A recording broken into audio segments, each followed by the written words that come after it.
R ನಗರ ವಿಧಾನಸಭಾ ಕ್ಷೇತ್ರದ ಜನಪ್ರಿಯ ಶಾಸಕರಾದ ಮುನಿರತ್ನರವರ ನೇತೃತ್ವದಲ್ಲಿ ನಾಗರಬಾವಿ ನಾಗರಿಕರ ಸ್ನೇಹ ಬಳಗದ ವತಿಯಿಂದ ಶ್ರೀ ರಾಮನವಮಿ ಹಬ್ಬದ ಪ್ರಯುಕ್ತವಾಗಿ ಉಷಾರಾಣಿ ರಾಜುರವರ ನೇತೃತ್ವದಲ್ಲಿ ಮಜ್ಜಿಗೆ ಪಾನಕ ಹಾಗೂ ಊಟದ ವ್ಯವಸ್ಥೆಯನ್ನು ಕೂಡ ಮಾಡಲಾಗಿತ್ತು.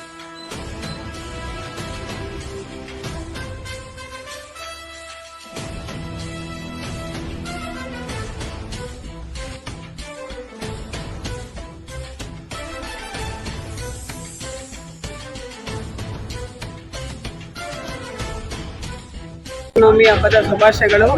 ನಾಗರಬಾವಿ ನಾಗರಿಕರ ಸ್ನೇಹ ಬಳಗದಿಂದ ಇವತ್ತು ನಾವು ಶ್ರೀರಾಮ ನವಮಿಯನ್ನು ಆಚರಿಸೋದು 2ನೇ ವರ್ಷವಾಗಿದೆ. ತುಂಬಾ ಸಂತೋಷ ಆಯಿತು. ಎಲ್ಲ ನಾಗರಬಾವಿ ಜನತೆಯೂ ಬಂದು ಅದ್ದೂರಿಯಾಗಿ ಆಚರಣೆ ಮಾಡ್ಕೊಂಡು ಹೋಗಿದ್ದಾರೆ. ಹಾಗಾಗಿ ಎಲ್ಲರಿಗೂ ನಾನು ಧನ್ಯವಾದ ಹೇಳೋಕ್ಕೆ ಇಷ್ಟಪಡ್ತೀನಿ.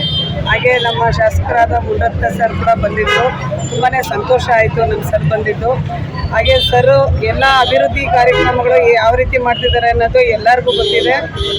ಎಲ್ಲ ದೇವರ ಕಾರ್ಯಗಳು ಹಿಂದುತ್ವ ಉಳಿಸ್ಬೇಕು ಅಂತೇಳಿ ಅವರು ಪ್ರತಿ ಸತಿನೂ ಹೇಳ್ತಾ ಇದ್ದಾರೆ. ಮೋದಿಜಿ ಅವರು ಹೇಗೆ ಹಿಂದುತ್ವವನ್ನು ಉಳಿಸೋದಕ್ಕೆ ಎಲ್ಲರಿಗೂ ಒಂದು ಮಾದರಿಯಾಗಿದ್ದಾರೆ. ಆ ಮಾದರಿ ಇಲ್ಲದೇ ನಾವು ಕೂಡ ನಡ್ಕೊಂಡು ಬರ್ತಾ ಇದ್ದೀವಿ. ಶ್ರೀರಾಮನವಮಿ ಹಬ್ಬವನ್ನು ನಾವು ಇವತ್ತು ನಾಗರಬಾವಿಯಲ್ಲಿ ಆಚರಿಸಿರೋದಕ್ಕೆ ತುಂಬಾ ಖುಷಿ ಇದೆ, ಹೆಮ್ಮೆ ಇದೆ. ಪ್ರತಿ ವರ್ಷ ಕೂಡ ನಾವು ಇದೇ ಥರನೇ ಆಚರಣೆ ಮಾಡ್ಕೊಂಡು ಹೋಗ್ತಿರ್ತೀವಿ. ನಮಗೆ ದೇವರು ಇನ್ನೂ ಹೆಚ್ಚಿನ ರೀತಿಯಲ್ಲಿ ಮಾಡೋ ಶಕ್ತಿ ಕೊಡಲಿ ಅಂತ ಕೇಳ್ಕೊಳ್ತೀರಿ. ಧನ್ಯವಾದ. ನವಮಿ ಹಬ್ಬವನ್ನು ನಾವು ನಾಗರಬಾವಿ ನಾಗರಿಕರ ಸ್ನೇಹ ಬಳಗದಿಂದ ಆಯೋಜನೆ ಮಾಡಿದ್ದೀವಿ. ಇಲ್ಲಿ ನಮ್ಮ ಎಲ್ಲ ಹಿರಿಯರು ಮತ್ತು ಎಲ್ಲ ನಮ್ಮ ಸಹೋದರರು ಎಲ್ಲ ಒಗ್ಗೂಡಿ ಇದೊಂದು ಕಾರ್ಯಕ್ರಮ ಅದ್ದೂರಿಯಾಗಿ ಮಾಡಿದ್ದೀವಿ.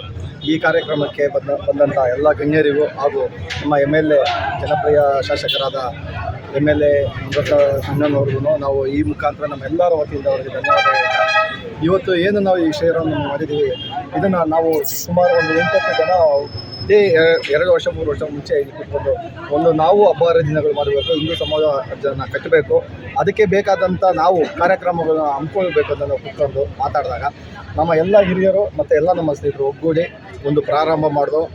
ಇಲ್ಲಿ ನಾವು ಯಾವುದೇ ಒಂದು ಕಾರ್ಯಕ್ರಮನ ಏರ್ಪಡಿಸೋದು ಕೂಡ ಅದು ಅದ್ದೂರಿಯಾಗಿ ಆಗುತ್ತೆ.